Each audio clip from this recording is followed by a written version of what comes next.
Yeah.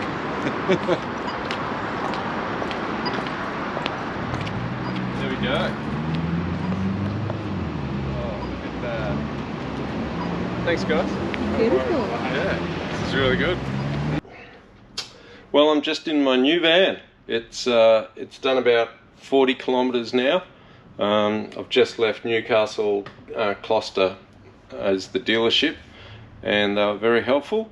Thanks to Nathan Cameron, and Lilia. They did a great job at getting me sorted out in this fantastic van, and it is huge. Well, it feels huge now, but that's probably going to change once I start putting things where they're all meant to go. So it's really going to fill up quick, I'm afraid, and I hope the headroom is enough. It could be a case of bare feet when you enter the van, just to give me that extra bit of headroom. But it's all brand spanking, shiny new, glossy, and exciting stuff. And great to drive. Cool.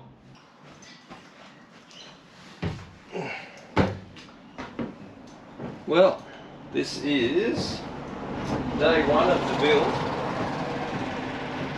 Nice big van.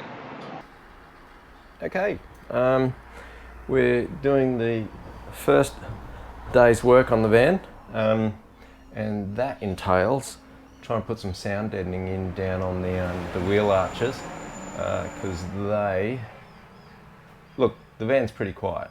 I mean, you can have a really good conversation, I should say a clear conversation. It may not be a good conversation, but you can have quite a comfortable conversation in the cab. Two people driving along, there's no real problem there. But when you're driving along on the freeway for a long time, I noticed last night, bringing it back from the dealer, that despite having some deadening material in the wall and up in the ceilings, you get that aircraft hiss, that white noise, and I would imagine it's coming from these wheel arches.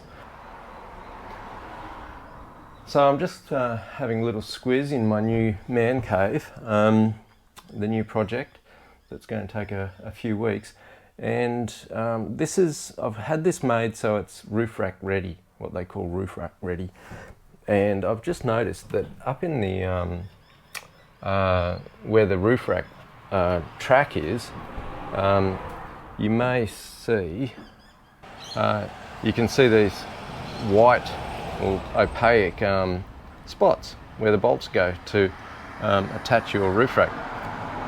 And sure enough, if I put my hand on the outside, I can cover that up. That's actually what appears to be some sort of adhesive sticker, just covering that hole, which sort of worries me a little bit.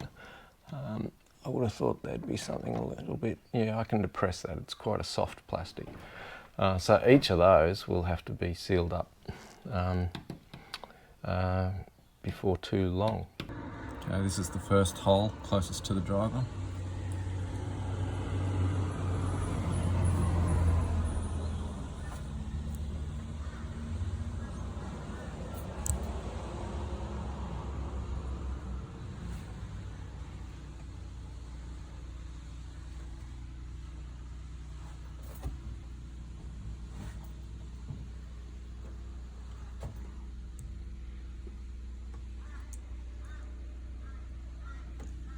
And the last hole. So what I then do is, once I've got it in position, I'll peel some of the backing tape off, not all of it, just fold a little bit back so that it gives me a little bit of, and I keep it quite parallel, don't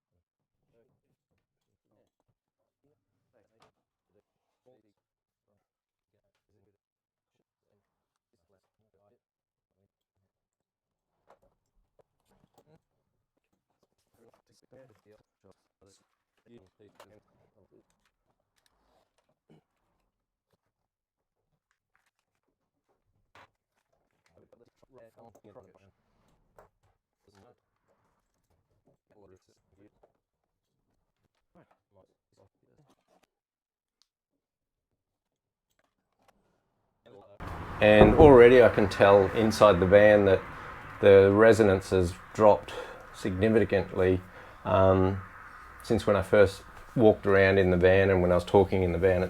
It's now a lot deeper. What I thought I might mention is that I think a lot of people focus on the outside skin, but the ribbing on the inside, there are sections, most of it's pretty good because it's got a radius and a contour to it. But then you get some parts where, in this internal frame is still pretty drummy. Well, basically what I'm saying is don't neglect to put some on the inside of these. I'm not going to put it on the outside because I don't really want to make upset this line for paneling and stuff like that. So I'm going to put it on the inside just to take out some of the drumming on these bits. This sort of is a little bit tinny here.